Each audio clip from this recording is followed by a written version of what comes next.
राजस्थान विधानसभा के मॉनसून सत्र की शुरुआत ठीक वैसे ही हुई जैसा अंदाजा लगाया था, हंगामेदार। प्रदेश के किसानों, बेरोजगारों, बिजली जैसे मुद्दों पर सरकार को घेरने वाला विपक्ष एसआईआर के मुद्दे पर गर्म था और इसी मुद्दे को ले चढ़ दौड़ा। बीजेपी ने तुरंत गालीबाज राहुल से जवाब देना शुरू कर दिया। जो तय था वो हुआ, जो भय था वो भी हुआ। सवाल कई हैं, जैसे स्थानीय मुद्दों से विपक्ष क्यों दूरी बनाकर रखना चाहता है जबकि उन पर सरकार घिर रही हो। जो विधेयक सदन में उतर रहे हैं वो बहुत जरूरी है। क्या उन पर प्रदेश बहस देख पाएगा? क्या सरकार अधूरी तैयारी के साथ मैदान में है? क्या सरकार की रणनीति अपनी अब तक के फेल फ्लोर मैनेजमेंट की कोशिशों में न उलझ हंगामे के बीच काम कर जाने की है? आज इसी पर बहस करेंगे। नमस्कार, वक्त है प्राइम डिबेट का। आपके साथ मैं हूं स्वप्निल। मेरे साथ जो गेस्ट जुड़ रहे हैं आपको इंट्रोड्यूस करवा देता हूं। बीजेपी की ओर से शैलेश कौशिक जी मेरे साथ हैं और कांग्रेस की ओर से डॉक्टर प्रदीप चतुर्वेदी। मैं आप दोनों का स्वागत कर रहा हूं समाचार प्लस पर। कुछ ही देर में राजनीतिक विश्लेषक डॉक्टर अविनाश शर्मा भी मेरे साथ जुड़ेंगे। मैं शुरुआत शैलेश भाई आपसे कर रहा हूं। शैलेश भाई, जब सत्र की कार्यवाही स्थगित की गई उसके बाद टीकाराम जूली बाहर मीडिया से बात कर रहे थे और उन्होंने कहा कि भाई झालावाड़ हादसे के बच्चों को श्रद्धांजलि के लिए कोर्ट नहीं किया गया। तो मैंने दोबारा कार्रवाई को रिवाइंड करके देखा, बात तो वो सही बोल रहे थे। तो क्या तैयारियां अधूरी हैं या ओवर कॉन्फिडेंस है या बीजेपी ने ये रणनीति बना ली है कि विपक्ष तो हंगामा करेगा ही, करने दो, हमें अपना काम करना है, धीमे से करेंगे और चल देंगे? देखिए स्वप्निल जी, बीजेपी ने बिल्कुल स्पष्ट रूप से मानसिकता है, सरकार की स्पष्ट रूप से मानसिकता है कि सरकार जनहित के विषयों को, जिन विधेयकों को लाने के लिए सरकार ने मशक्कत की है और जिन विधेयकों पर तैयारी की है, उन विधेयकों को राजस्थान की जनता के हित के लिए लाएगी। और राजस्थान की सरकार और राजस्थान की जनता भी कांग्रेस पार्टी से सकारात्मक विपक्ष की उम्मीद करती है कि आप विपक्ष की सकारात्मक विपक्ष की भूमिका निभाते हुए उन विषयों पर एक सकारात्मक बहस करें जिनसे कि राजस्थान की जनता का भला हो सकता है। लेकिन मूलभूत बात क्या है कि कांग्रेस की ऊपर से लेकर नीचे तक, चाहे केंद्र की स्थिति हो, आप लोकसभा और राज्यसभा की देख लीजिए कि 120 घंटे दोनों चलनी थी। शैलेश भाई, मेरा ये सवाल ही नहीं है। मेरा सवाल ये है ही नहीं। मेरा सवाल ये है कि झालावाड़ हादसे के बच्चों को क्यों भुला दिया गया? ये कहीं ना कहीं तो चूक है ना, कहीं ना कहीं तो ब्रीफिंग में आप इस पॉइंट को मिस किया गया ना। आप मुझे बोलने का मौका दीजिए, मैं आपकी बात को बिल्कुल जवाब दूंगा। मैं कांग्रेस की तरह भागता नहीं हूं कि विषय से भागूंगा। मेरा कहना यह है कि जिस तरीके से कांग्रेस की परंपरा है कि कांग्रेस ऊपर चाहे लोकसभा राज्यसभा में जिस तरीके से अवरोध उत्पन्न किया और तमाम तरीके की बाधाएं पैदा की, उसी तरीके से इनकी तय मानसिकता थी और उसकी पुनरावृत्ति इन्होंने सर्वदलीय बैठक में की हुई थी। एक नेता प्रतिपक्ष कहते हैं कि क्या हम केवल चाय पीने जाएंगे? आप विधानसभा अध्यक्ष के बुलाने को, जो आपकी सहमति से तय हुआ था। शैलेश भाई 2 second please. I am sorry, मैं आपसे कह रहा हूं कि इस विषय पर तो मैंने डिबेट बुलाई थी, आप भी मेरे साथ जुड़े थे।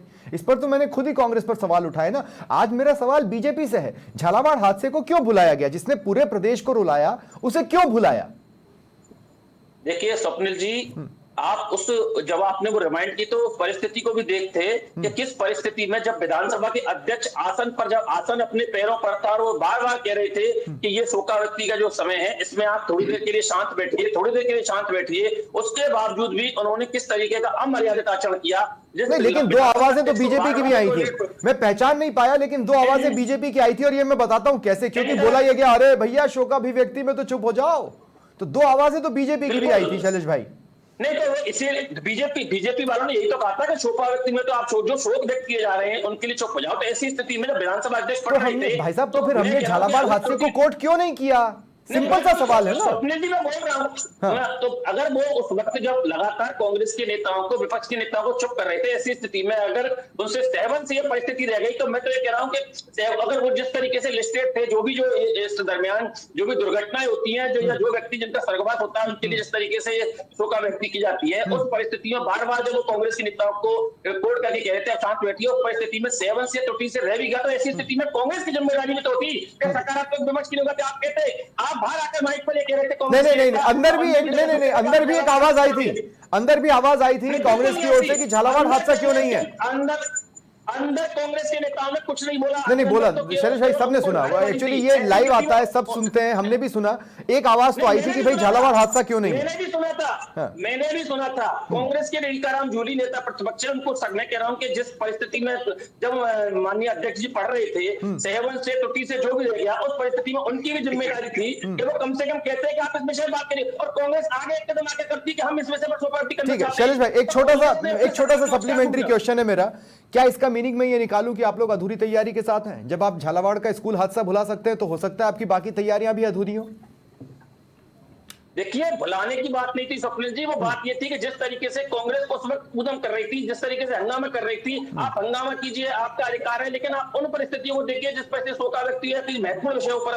तो ऐसी स्थिति में कांग्रेस किस तैयारी में थी कि कांग्रेस को कम से कम खुद कह सकते थे कि माननीय अध्यक्ष जी, आप इस विषय को भूल गए या गलती से रह गया है, ठीक है। लेकिन कांग्रेस ने अपनी जिम्मेदारी निभाया क्या आपके मीडिया में? ठीक है, आप ठीक है, चल भाई बिल्कुल सही है। चल भाई बिल्कुल सही है। अब मैं प्रदीप चतुर्वेदी जी आपके पास आ रहा हूं। प्रदीप जी, मैं ये कहना चाह रहा हूं, आपने अंदर हंगामा झालावाड़ हादसे पे नहीं किया, किसानों पे नहीं किया, बेरोजगारों पे नहीं किया, कानून व्यवस्था पे नहीं किया, मतलब वो तमाम मुद्दे जो आपके तमाम बड़े नेता पीसी में बोलते हैं या फिर ट्विटर पर लिखते हैं, पर नहीं किया। आपने एसआईआर को पकड़ा, आप ये तय करके आए थे कि हम यही करेंगे, हमें सुनना भी नहीं कौन क्या बोलेगा। स्वप्निल जी, अभी आपके जो भाजपा के प्रवक्ता जो बातें कह रहे हैं, उसका सबसे बड़ा गूढ़ प्रश्न ये है कि अगर राजस्थान की विधानसभा में अगर मृतकों और शहीदों को श्रद्धांजलि दी जा रही है और राष्ट्रीय स्तर पर दी जा रही है, अन्य प्रदेशों के नेताओं को दी जा रही है, तो क्या ये प्रदेश सरकार प्रदेश के नागरिकों के प्रति उत्तरदायी नहीं है? अगर झालावाड़ में कोई बात हुई, हंगामे का कारण यह है कि जिस प्रदेश की सरकार है, जिन लोगों के प्रति सरकार उत्तरदायी है, उनके यहाँ जो हादसा हुआ उसको श्रद्धांजलि अर्पित नहीं करना। पर आपने इस पे हंगामा किया ही नहीं प्रदीप भाई। प्रदीप भाई, आपने इस पे हंगामा किया ही नहीं। सुनिए, ये भी एक मुद्दा है। एसआईआर तो है ही, राष्ट्रीय स्तर पर एसआई मुद्दा तो पूरे प्रदेश में लागू होने जा रहा है। तो सवाल यह है कि मुद्दा तो राष्ट्रीय है, लेकिन आज विधानसभा में झालावाड़ के जो बच्चे थे उनको श्रद्धांजलि देने की बात अगर कांग्रेस कहती है तो क्या गलत कर रही है? नहीं नहीं नहीं नहीं नहीं, मैं देखिए मैं प्रदीप भाई सॉरी, मैं आपको टोक रहा हूं। प्रदीप भाई आई एम सॉरी, मैं आपको टोक रहा हूं। एसआईआर पर कोई स्टैंड अगर इस लोकतांत्रिक फ्रेम में आ सकता था तो वो लोकसभा में आ सकता था। राजस्थान विधानसभा एसआईआर पर कोई फैसला देश भर में लागू करवा दे, ये पॉसिबल नहीं है। फिर भी आपने ये मुद्दा एसआईआर का वहां पर पकड़ कर रखा शुरू से लेकर एंड तक। दूसरी बात, शोकाभिव्यक्ति मैं भी सुन रहा था। 2 मिनट, मेरी बात खत्म नहीं हुई है। मैं ये कह रहा हूं कि शोकाभिव्यक्ति में देश भर में हुए हादसों को बोला गया, आपने उसमें झालावाड़ को काउंट नहीं किया। तो वो भी विधानसभा काम नहीं है। नहीं मैं विधानसभा काम नहीं है। विधानसभा की जिम्मेदारी प्रदेशवासियों के लिए है। हाँ, तो इसीलिए तो आपने एसआईआर पकड़ लिया। उसका मेंशन जरूरी था। अच्छा, क्यों नहीं किया? हो गया मेंशन, क्यों नहीं किया? 3 तारीख को मत पकड़ना। झालावाड़ के जो बच्चे हैं जिनका देहांत हुआ, क्या वो प्रदेश के बच्चे नहीं थे? क्या वो हमारे बच्चे देश के बच्चे तो थे सर। ये है, मैं कह रहा हूं सिर्फ प्रदेश के बच्चे नहीं थे, देश के भी बच्चे थे। देश भर में हुए हादसों के लिए शोकाभिव्यक्ति हुई है, आप एक्सेप्ट क्यों नहीं करना चाहते? केंद्रीय आला कमान को प्रसन्न रखने का प्रयास यहाँ के जो नेता करते हैं, प्रदीप भाई, प्रदेश के लोगों को भला होने वाला नहीं है। प्रदीप भाई, मैं ये कह रहा हूं कि देश भर में हुए हादसों पर शोकाभिव्यक्ति पेश की गई। आप झालावाड़ के बच्चों को देश का बच्चा मानने के लिए क्यों तैयार नहीं है? मैंने खुद हालांकि बीजेपी से पूछा कि झालावाड़ मेंशन होना चाहिए था, लेकिन मैं आपसे ये पूछना चाहता हूं, आप राजस्थान के बच्चों को देश का बच्चा मानने के लिए तैयार क्यों नहीं है?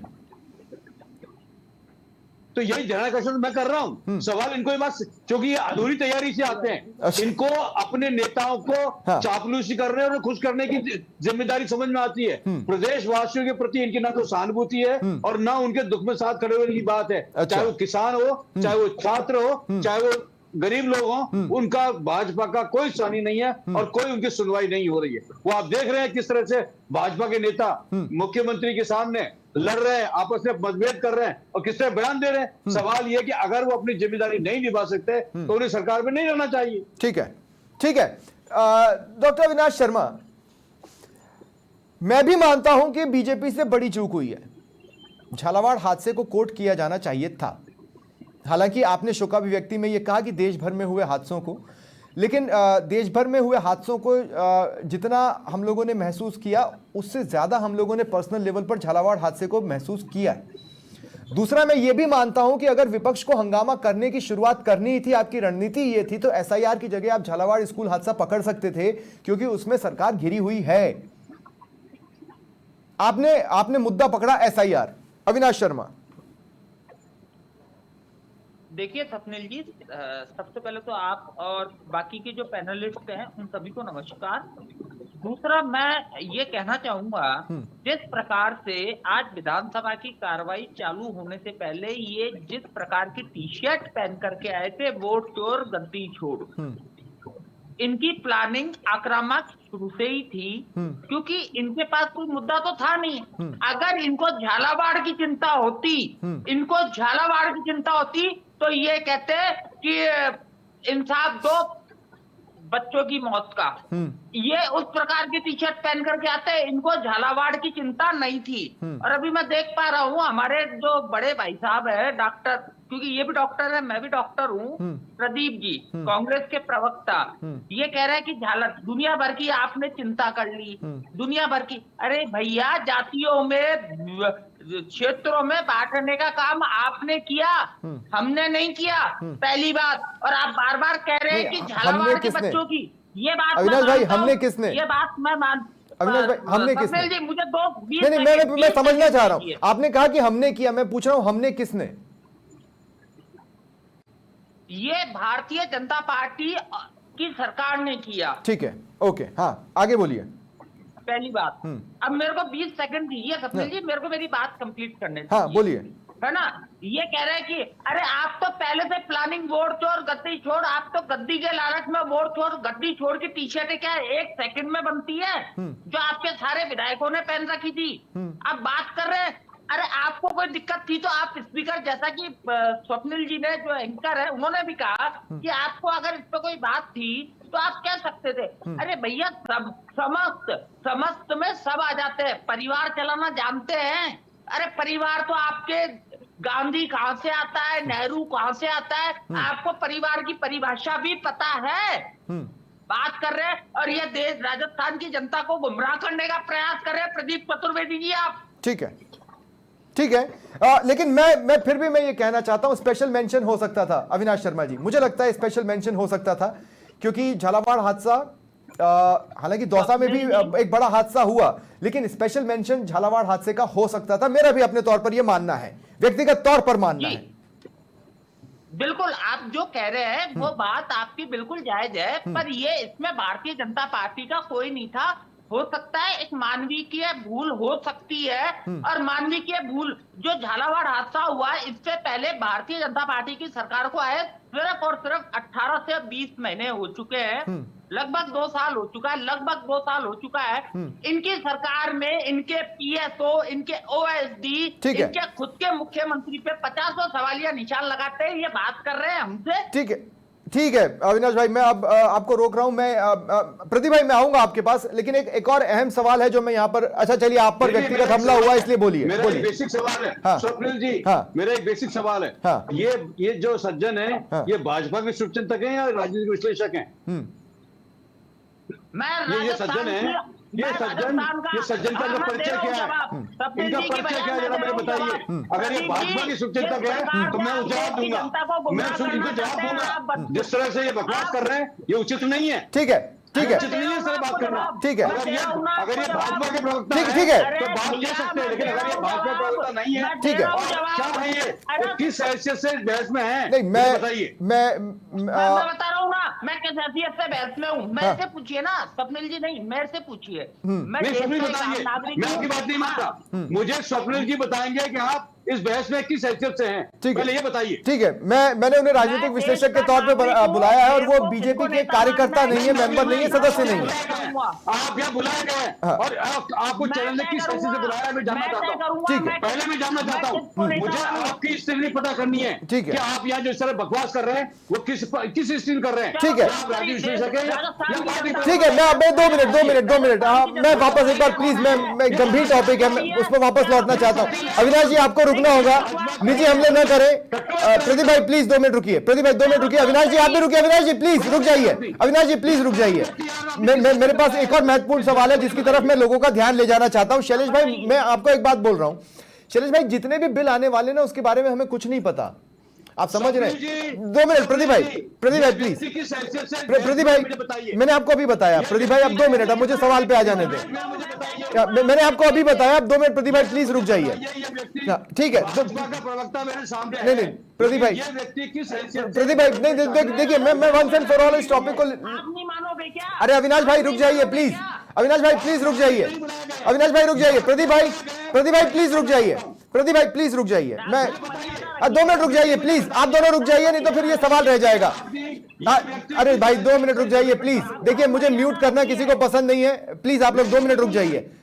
हाँ मैं 2 minute 2 minute 2 minute 2 minute 2 minute 2 minute 2 minute 2 minute Pradeep भाई मैंने आपको अभी बताया, आप शायद सुन नहीं पाए होंगे कंटिन्यू बोलने की वजह से, लेकिन अब मैं दोबारा सवाल पे जाना चाहता हूं, मेरे दर्शकों ने सुना। मैं शैलेश भाई देखिए मेरी बात को ध्यान से सुनिएगा, ये आपके जितने भी विधेयक आ रहे हैं, प्रदीप भाई अब 2 मिनट रुक जाइए प्लीज, 2 मिनट रुक जाइए प्लीज, प्रदीप भाई रुक जाइए प्लीज। शैलेश भाई मेरी बात सुनिए, अब आप शैलेश भाई मैं ये कह रहा हूं आपके जितने बिल आ रहे हैं उसके कुछ पॉइंटर्स हमें नहीं पता।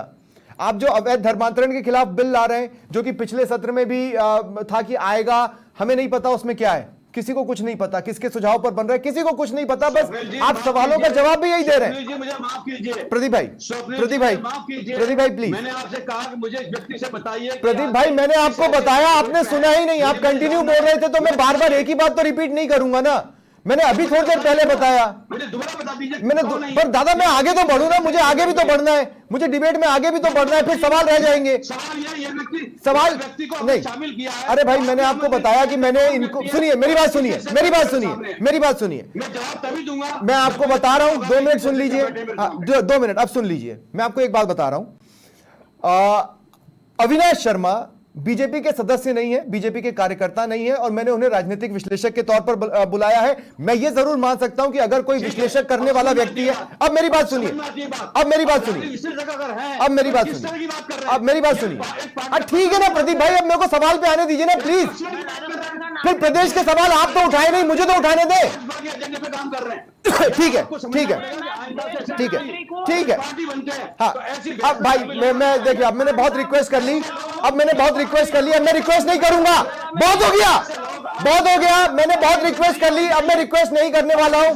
प्रदीप जी आपको भी रुकना होगा, अविनाश शर्मा आपको भी रुकना होगा, क्योंकि मैं एक बात बहुत स्पेसिफिकली यहां पर बोल रहा हूं, राजस्थान विधानसभा में प्रदेश के मुद्दे उठने चाहिए थे जो विपक्ष ने नहीं उठाए, और मैं उन मुद्दों को यहां पर टैकल करना चाहता हूं। शैलेश कौशिक जी मेरा बहुत सीधा सा सवाल है, अवैध धर्मांतरण बिल में क्या होगा किसी को कुछ नहीं पता, क्योंकि उसका कोई लेआउट पब्लिक प्लेटफॉर्म पे नहीं है। आपके बाकी के 6 विधेयकों में क्या कुछ है किसी को नहीं पता। आपसे सदन में ये सवाल पूछा जाता है कि भैया प्रदेश में कितने लव जिहाद के मामले आए, और आपका जवाब आता है हम बिल ला रहे हैं। ये किस तरह की तैयारी है शैलेश कौशिक जी सरकार की? हम क्या उम्मीद करें आपसे? हमें तो ये लग रहा है कि आप आएंगे और अपने विधेयक पारित करवाना चाहते हैं, उसके अलावा आपको किसी बात से कोई मतलब ही नहीं है। शैलेश कौशिक सीधा सवाल। स्वप्निल जी मैं पूरा प्रश्न नहीं सुन पाया, तमाम तरीके की जो चल रही थी एक अनावश्यक बात, और जो लेकिन मैं सीधा मुद्दे पे आता हूँ, मैं जिम्मेदार पार्टी का प्रवक्ता हूँ, जो सीधा मुद्दे पे आता हूँ। देखिए जिन विधेयक अभी कैबिनेट की बैठक में, जैसे आप धर्म स्वातंत्र संबंध जो धर्मांतर से संबंधित जो विधेयक था उस विषय की हम बात कर रहे थे, और जो आने का जिसके बारे में ये है कि उसमें बिल्कुल स्पष्ट है कि राजस्थान में जिस तरीके से लंबे समय से धर्मांतरण के खिलाफ कोई कानून नहीं है, और जिस तरीके से पिछले 5 सालों में सर मैं कह रहा हूं कि आप भी यही बता रहे हैं, उस बिल में क्या है किसे पता, किसके सुझाव पे बनाए किसे पता। जब आप लव जिहाद के कितने मामले हैं ये नहीं बता पा रहे हैं सदन में, तो आप बताएंगे क्या उस पर? स्वप्निल जी आप केवल बात तो सुनिए भी तो सही।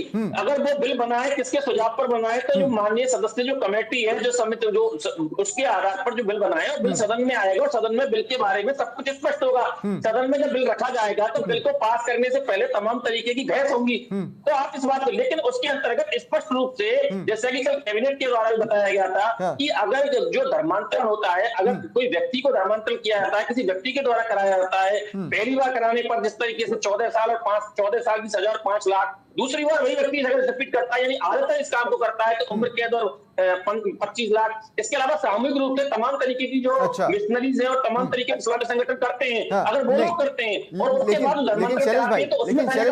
शैलेश भाई सवाल क्या पूछा गया था, किसने पूछा था? फूल सिंह मीणा ने। किसके विधायक है? आपके विधायक हैं। फूल सिंह मीणा ने ऑनलाइन ये सवाल पूछा था कि भैया कितने लव जिहाद के मामले प्रदेश में आए हैं, तो इसका जवाब क्या होगा? संख्या होगी 20, 25, 400, 500 ऐसी कोई संख्या होगी। जवाब क्या आया? हम बिल ला रहे हैं। आपकी तैयारी पूरी नहीं है क्या? पिछले सत्र में भी तो स्पीकर ने डांटा ही था ना कि पूरी तैयारी के साथ आओ, जवाब दो ना, जो सवाल है उसका स्पेसिफिक जवाब दो। नहीं दे रहे हो आप। तो मैं तो ये मान के चल रहा हूं कि आप सदन में इसी तैयारी के साथ उतरे हैं कि भैया एक काम करो, विपक्ष करता रहेगा, अपने को जवाब ववाब देना नहीं है, अपने को ये 7 विधेयक लाने, ये हंगामा करते रहेंगे, अपन धीमे से पारित करके निकल लेंगे। मुझे नहीं लगता कि आप भी चर्चा करवाना चाहते हैं। स्वप्निल जी बिल्कुल चाहते हैं, लेकिन आज स्थिति देखिए कि जिस तरीके से आप ये विपक्ष की भूमिका हो रही है, हम तो सब, अगर ऐसी बात होती तो क्यों सर्वदलीय बैठक बुलाते, क्यों अध्यक्ष जी, क्यों तो हम आज भी किस तरीके से बात करते। लेकिन अगर ये विपक्ष नहीं चाहता किसी मुद्दे पर बात करना, एक अनावश्यक हंगामा खड़ा करना SIR के मुद्दे पर, तो नहीं, लेकिन शैलेश भाई एक चीज मैं आपको बोलूं, शैलेश भाई एक चीज मैं जरूर यहाँ पर जोड़ना चाहता हूं। बहुत दिनों बाद मुझे एक पुरानी बीजेपी आज नजर आई, जब नारों का जवाब नारों से दिया जाने लगा।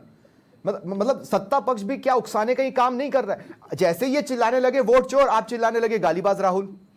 भाई यहां पर तो मतलब सत्ताधारी होने का एक बड़ा दिल जो होता है वो दिखाना चाहिए था ना। आप क्यों उस प्लेटफॉर्म पर उतर आए?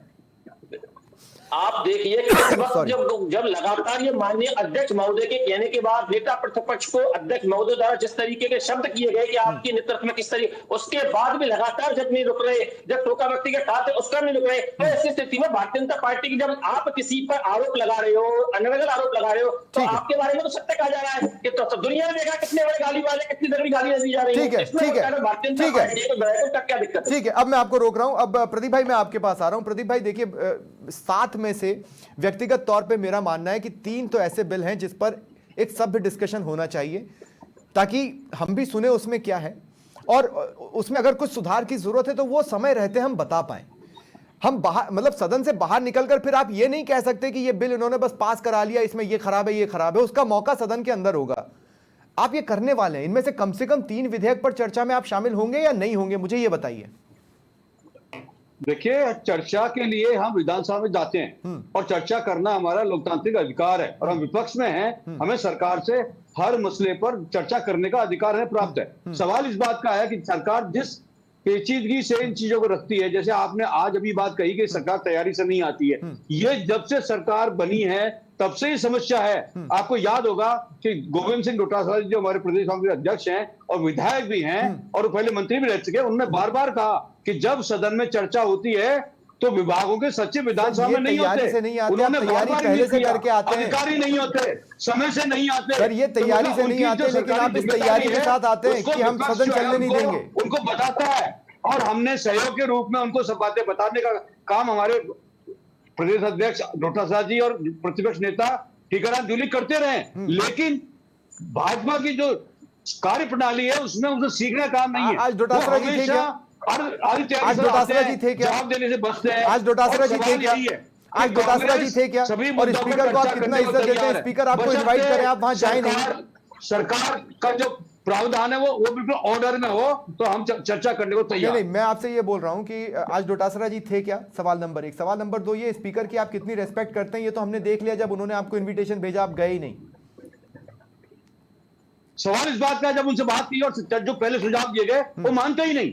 पहले भी जो मीटिंग हुई है और उसमें जिस तरह की चर्चा हुई उसका क्रियान्वयन विधानसभा में नहीं हुआ, तो हमने हमारे नेतृत्व ने तय कर लिया कि जब ये बात मानते ही नहीं है तो फिर मीटिंग जाने का फायदा क्या है। सवाल वही है कि अगर आपकी विश्वसनीयता संदेह में है तो फिर ऐसे सिस्टम में सहयोग कैसे दिया सकता है? आप सहयोग लेना चाहें आप लीजिए। डॉक्टर अविनाश शर्मा, ठीक है, अब मैं आपको रोक रहा हूं। Doctor Avinash Sharma, doctor Avinash Sharma, I am just making a prediction. मैं सिर्फ एक प्रेडिक्शन कर रहा हूं। प्रेडिक्शन यह है कि 3 तारीख को जब सदन की कार्यवाही दोबारा शुरू होगी, कांग्रेस विरोध कर रही होगी और बीजेपी को अपना जितना काम करना है उतना काम वो करेंगे।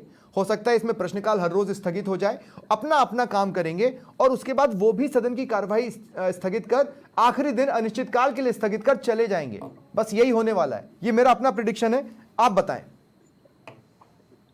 देखिए स्वप्निल जी, जैसा कि मैं आपको पहले भी बता चुका हूँ, बड़े आराम से बता चुका हूँ और अभी भी बताना क्या प्रयास कर रहा हूँ इस राजस्थान की जनता को और इस देश की जनता को, कि विधानसभा अध्यक्ष ने पहले बैठक बुलाई, सर्वदलीय बैठक, जैसा कि हर जगह होता है। ये सदन की बैठक में आए नहीं, जबकि टीकाराम जूली जो इनके नेता प्रतिपक्ष है उनसे बात की गई, उन्होंने अपनी असहमति जताई कि 4 डेट को मैं नहीं आ सकता, आप 4 डेट को ये बैठक रख लीजिए। उसके बावजूद भी ये लोग नहीं आए। इनका जो एक मानसिकता थी ये बिहार को लेकर के, आप मुझे ये बताइए स्वप्निल जी, और मैं राजस्थान की जनता भी अगर इस डिबेट को देख रही है, करोड़ों लोग इस डिबेट को देख रहे हैं, ये जब सुबह 11 बजे जब विधानसभा की कार्रवाई स्टार्ट होती है, ये सिर्फ एक टी शर्ट पहन करके आते हैं व्हाइट कलर की, जिसपे लिखा होता है वोट चोर गद्दी छोड़।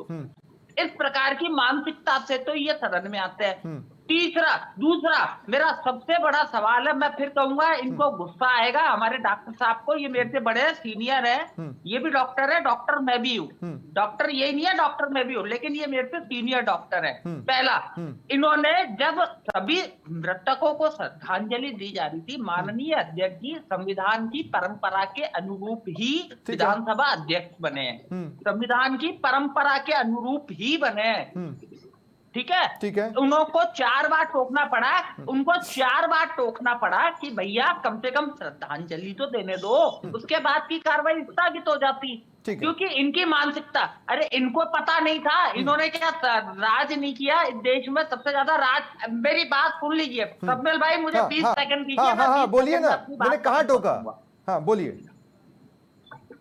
हाँ, इन्होंने आज के दिन भी, आज का दिन तो एक नॉर्मल, एक आपको भी पता है, इनको भी पता है, हमको पूरे देश की जनता को पता है कि आज का दिन सिर्फ एक, जब मानसून कोई भी सत्र का आहूत होता है तो उसमें सभी जो दिवंगत आत्माएं होती है उनके प्रति श्रद्धांजलि दे करके और उसको निलंबित किया जाता है। मैं इस बात से दुखी नहीं हूं कि ये व्हाइट टी शर्ट और वोट चोर गद्दी छोड़ की टी शर्ट पहन करके आए, मैं इस बात से हाथ हूं क्योंकि मैं राजस्थान का हूं, मैं हिंदुस्तान का हूं। ये आज के दिन तो कम से कम, हाँ ये बुधवार को पहन के आते तो कोई दिक्कत नहीं थी, क्योंकि राजनीति है, बुधवार को ही अगर ये पहन करके आते तो कोई दिक्कत नहीं थी। अरे इनको पता नहीं था क्या कि आज सिर्फ श्रद्धांजलि होगी दिवंगत आत्माओं को, जिसमें कोई भी हो, ठीक है, उसके बावजूद ठीक है, मेरे पास एक्चुअली समय खत्म हो चुका है, मैं अब आगे और किसी का जवाब नहीं ले पाऊंगा। बहुत बहुत शुक्रिया आप सभी का मेरे साथ जुड़ने के लिए, मुझे डायरेक्ट क्लोज करना पड़ रहा है। फिलहाल इतना ही, नमस्कार।